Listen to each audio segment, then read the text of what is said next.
Bonjour, bienvenue en 2023. Nous sommes toujours dans notre quête de connaître Ésaïe 54, verset 9 à 10. C'est pourquoi le titre de cette vidéo s'intitule Ésaïe 54, verset 9 à 10, miséricorde de Dieu pour toute situation.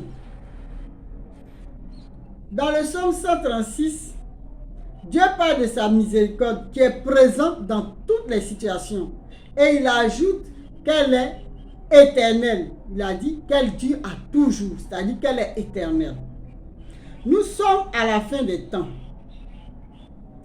Et lors d'une vidéo, nous avons vu l'échelle du temps de Dieu, qui comprend 3 parties: le temps du Père, le temps du Fils et le temps du Saint-Esprit. Les 2 premiers temps sont des temps physiques. Et le temps du Père est passé. Nous sommes au temps du Fils et plus précisément à la fin du temps du Fils. Et le temps qui suit, c'est le temps du Saint-Esprit. Comme j'ai dit tout à l'heure, les 2 premiers temps sont des temps physiques. C'est pour cela qu'on parle de la fin des temps. Et le temps qui arrive, c'est un temps spirituel. Personne n'a idée de ce que c'est. Parce que ce qui est spirituel, ce qui est esprit, on ne peut pas mesurer, on ne peut pas compter. Donc, personne n'a idée de ce que c'est. Et je constate que les chrétiens, la majorité des chrétiens, savent que nous sommes à la fin des temps. Mais pour le chrétien, qu'est-ce que la fin des temps? Qu'est-ce que ça implique, la fin des temps? Ce que j'ai entendu chez certains, la fin des temps, c'est le retour de Jésus pour enlever les chrétiens de la terre. C'est vrai, mais ce n'est pas du tout de la manière dont le chrétien le conçoit.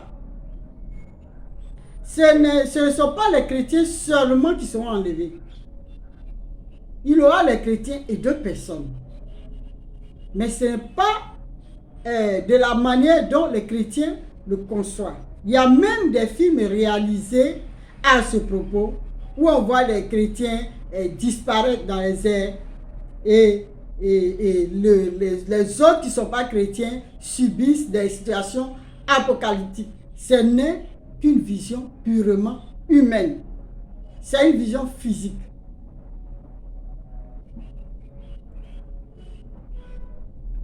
Puisque la parole de Dieu contenue dans la Bible contient la vérité et que la parole de Dieu doit s'accomplir, alors qu'est-ce que la fin des temps pour la parole de Dieu? C'est un temps apocalyptique. Et le livre de l'Apocalypse a été écrit pour expliquer les événements de la fin des temps.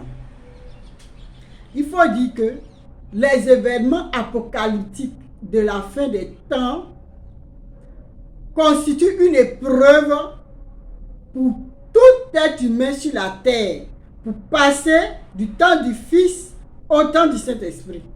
C'est un examen de passage, si on veut voir. Et ceux qui arriveront à passer dans le temps du Saint-Esprit, ceux-là sont appelés les élus. C'est-à-dire, c'est les chrétiens et d'autres personnes qui ne sont pas chrétiennes. C'est ceux-là les élus. À ce propos, c'est-à-dire à propos des événements de la fin des temps, Dieu avertit l'homme. Il dit qu'il aura beaucoup de faux prophètes. En Matthieu 24, verset 11. Et en Matthieu 24, verset 15, Dieu dit à celui qui lit sa parole, c'est-à-dire sa parole contenue dans ce livre, il dit à celui qui lit sa parole de faire attention. Mais pourquoi il dit cela? Ésaïe 29, verset 11 à 12. Voici, pour aller vérifier. Ésaïe 29, verset 11 à 12 dit que la révélation de sa parole est pour celui qui sait lire cacheté. C'est-à-dire on a mis des cachets pour dire que celui qui sait lire ne peut pas lire le vrai sens de la parole de Dieu. Et il dit, pour celui qui ne sait pas lire, il ne pourra pas lire du tout le vrai sens de la parole de Dieu. En d'autres termes, Dieu dit que le sens réel, le sens vrai, le sens spirituel de sa parole est incompréhensible pour l'enseignant de sa parole et incompréhensible pour l'enseigné de sa parole. C'est-à-dire le sens spirituel de la parole de Dieu contenue dans ce livre est incompréhensible pour tout le monde. Donc, pour dire que tout le monde n'a que la révélation physique. Or, Jean 6, verset 63, dit, et je cite, « C'est l'esprit qui vivifie, la chair ne sert de rien. Les paroles que je vous ai dites sont esprit et vie. » Pour dire que les paroles contenues dans la Bible sont des paroles spirituelles. Et c'est ces paroles spirituelles-là qui sont vraies, qui donnent la vie.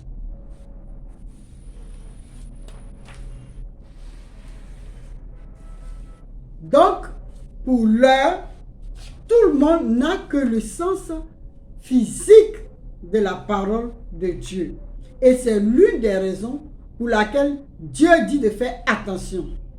Et c'est pour cela, même qu'en 1 Corinthiens 13, verset 9, il dit que l'on ne connaît qu'en partie et que l'on ne prophétise qu'en partie. C'est-à-dire que la partie, c'est la partie physique. Que l'on connaît que la partie physique de sa parole et que l'on ne prophétise que physiquement. Et il a comparé cette situation au reflet que donne le miroir. Au reflet que donne le miroir. Il dit, le miroir ne montre que l'image du côté de l'objet qui lui fait face. C'est-à-dire de la manière dont le miroir montre partiellement l'image des objets, oui. De cette manière, nous connaissons et nous prophétisons partiellement, seulement le côté physique. Je vais donner un exemple pour illustrer ce que je suis en train de dire. Je vais prendre pour exemple la crucifixion de Jésus-Christ. Tout le monde connaît, tout le monde, que tu sois chrétien ou pas, tout le monde a entendu parler de Jésus-Christ qui a été crucifié. Je ne connais pas tout, mais c'est ce que Dieu m'a fait la grâce de connaître. Je vais prendre donc cet exemple-là pour comparer la révélation physique et la révélation spirituelle de la crucifixion de Jésus-Christ. Mais avant toute chose, il faut savoir que Dieu utilise l'allégorie pour s'exprimer. L'allégorie, c'est le langage par les images, l'expression par les images. Donc, Dieu fait vivre des faits aux gens pour parler, pour écrire. Donc, pour pouvoir comprendre le sens spirituel, il faut pouvoir lire les images de cette allégorie-là, pour pouvoir comprendre le sens spirituel. Et c'est ça, c'est par l'aide de Dieu, par l'aide de son esprit. Donc, voyons le message physique de la crucifixion de Jésus-Christ. Ou plutôt, l'un des messages physiques. Parce que, concernant le message physique, il y a plusieurs révélations physiques. C'est pour ça qu'il y a plusieurs églises chrétiennes. Et la révélation spirituelle n'est unique. Ça, c'est une seule révélation. Mais la révélation physique, il y a plusieurs. Donc, l'une des révélations physiques de la crucifixion de Jésus-Christ est: Jésus-Christ a été crucifié à la croix pour nos péchés afin que nous soyons sauvés. Voici une des révélations physiques de la crucifixion de Jésus-Christ. Allons à la révélation spirituelle. On va lire donc les images de la crucifixion de Jésus pour pouvoir comprendre la révélation spirituelle. Étant donné que Dieu a pris de la poussière de la terre pour former le corps de l'homme, et que c'est le corps de Jésus qui a été crucifié à la croix. Dieu assimile le corps de l'homme à la terre. Donc la crucifixion de Jésus-Christ signifie la crucifixion de la terre. Voilà. Ou la crucifixion de Jésus-Christ signifie la paralysie de la terre. Les pieds de Jésus crucifiés signifient quoi? Les pieds de Jésus ont été cloués au bois. Ça ne pouvait pas bouger. Vous dites que la terre va être paralysée. Il n'y aura plus de mouvement, plus de transport, plus d'école, plus d'activité. Les mains de Jésus crucifiées signifient qu'il n'y aura plus de travail. Les gens ne vont plus aller au travail, ils ne vont plus aller au champ, au marché, à l'école. Ils ne vont plus travailler. Donc toute la terre sera crucifiée. La tête de Jésus sur laquelle on a mis la couronne d'épines. La couronne, c'est pour les rois. L'homme s'est dit roi de la terre. L'homme s'est dit Dieu. Donc, l'homme, les pensées de l'homme seront troublées lors des événements apocalyptiques. Ces événements vont dépasser l'homme. L'homme sera impuissant devant ces événements. Donc, ses pensées seront troublées. Comment lui, le roi, il ne peut pas venir à bout de ces choses. Donc, les pensées de l'homme seront troublées. C'est pour ça que Jésus a reçu la couronne d'épines. Les épines, ça fait mal à la tête. Voilà, il a reçu la couronne d'épines sur sa tête. Et donc, tout cela va s'observer lors des événements apocalyptiques. Et Genèse 1, verset 2, peint cette image-là. Genèse 1, verset 2 dit, la terre était informe et vide. C'est-à-dire la terre était sans forme et vide. Jérémie 4, verset 23 dit aussi cela. Il dit, Jérémie 4, verset 3 dit, je regarde la terre et voici, elle est informe et vide. C'est la terre était sans forme. Sans forme, c'est sans activité. On ne peut pas savoir si ici il y a une école, ou bien si ici il y a un terrain de football, ou ici, sans activité. La terre était paralysée. La terre sera paralysée. Et vide, la terre sera vidée des hommes. Mais allez-y lire dans Ésaïe 13, verset 12, où il est dit que l'homme sera rare comme l'or d'Orphie, rare comme l'or fin. Naoum 3, verset 3 dit, des morts à l'infini, on tombe sur les morts. La terre sera vidée des hommes. Il y aura très peu d'hommes sur la terre lors des événements apocalyptiques. Vous voyez comment c'est sérieux? Donc, pour dire que la signification, c'est le sens spirituel de la crucifixion de Jésus est différent du sens physique. Et aussi pour dire que l'homme va connaître tout le processus de la souffrance de Jésus.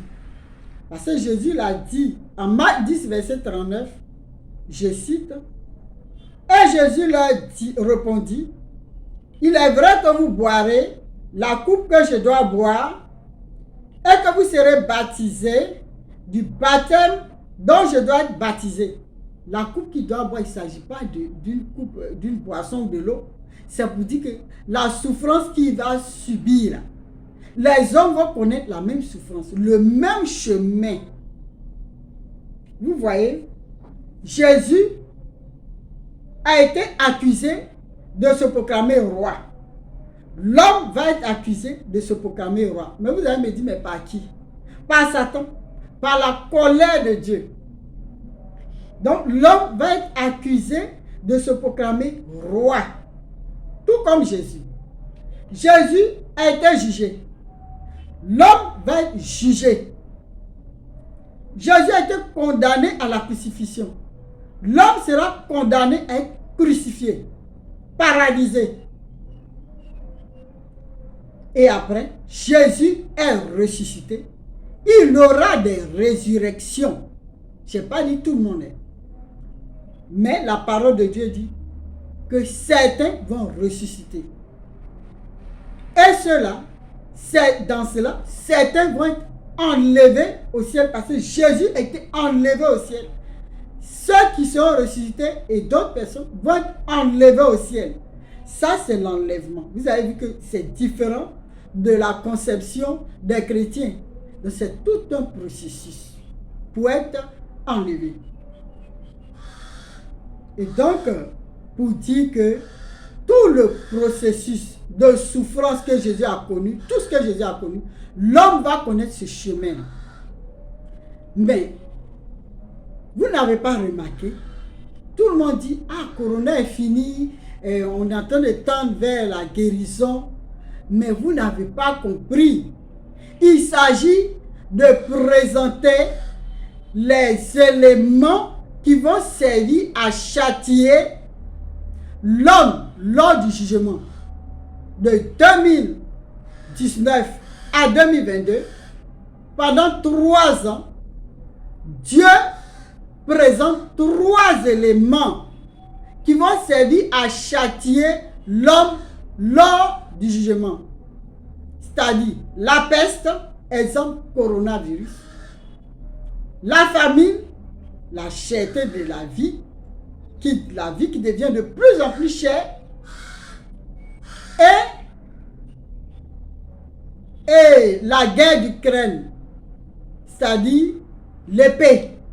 Donc, il y a la peste, il y a la famine, il y a l'épée. Ces 3 éléments-là ont été présentés en 3 ans, 2019, 2022. Voyez? Et vous avez assisté à la paralysie de la terre. Vous avez connu, vous avez vu sans voir la crucifixion de Jésus-Christ. Quand Corona a commencé à faire son ravage, toute la terre, des villes, des pays étaient paralysées. On ne voyait personne dehors. Tout le monde était cloué chez lui. Il n'y avait pas de travail, il n'y avait pas de mouvement, il n'y avait pas de loisirs. C'est la paralysie, c'est la crucifixion de la terre. Mais quand cette situation va rentrer dans sa phase d'état, c'est toute la terre qui va connaître cela. Toute la terre sera paralysée. Donc vous voyez, vous avez vu la crucifixion de Jésus et vous ne l'avez pas reconnu. Parce que l'on n'a pas compris le sens spirituel de la crucifixion de Jésus. Il y a une chose qui me désole. C'est que les chrétiens qui possèdent ce livre, qui ont en leur possession ce livre, et ce livre qui contient tous les événements que le monde va connaître, celui qui contient la solution pour être sauvé de ces événements apocalyptiques. Les chrétiens sont bons.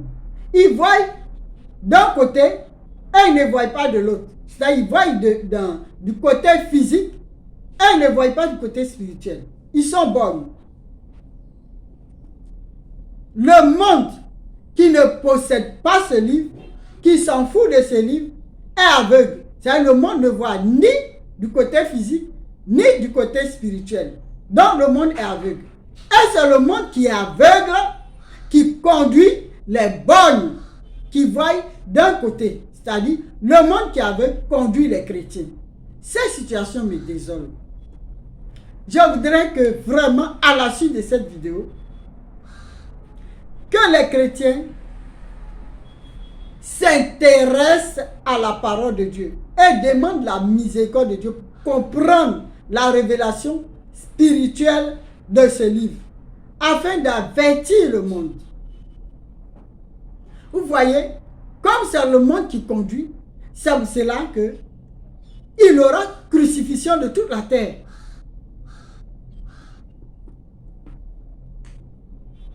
Pour conclure, les trois éléments, la peste, la famine et l'épée, sont toujours là. Et leurs conséquences ne touchent pas seulement le monde, mais les chrétiens aussi. C'est donc toute la terre qui est concernée. Alors, quelle que soit la situation, quelle que soit ta situation, que tu saches lire, que tu ne saches pas lire, que tu aies la révélation spirituelle ou pas de ce livre, que tu sois chrétien ou pas, que tu sois bon ou mauvais. Ésaïe 54, verset 9 à 10, que voici,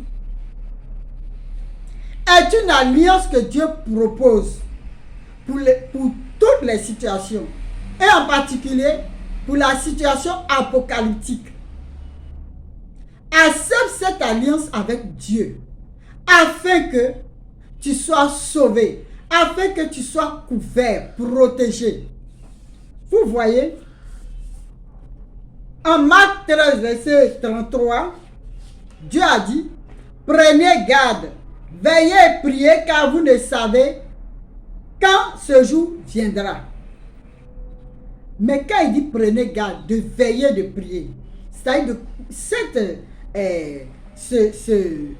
ce message concerne les gens qui lisent la parole physiquement. Eux, ils vont se mettre à veiller et à prier jusqu'à s'endormir. Et la situation va venir les surprendre. Mais 1 Thessaloniciens 5, verset 10 dit, soit que nous veillons, soit que nous dormions, nous vivions ensemble avec lui.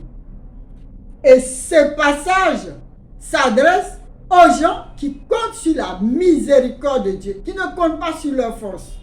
Parce que les paroles de Dieu sont cachetées. La parole de Dieu est complexe.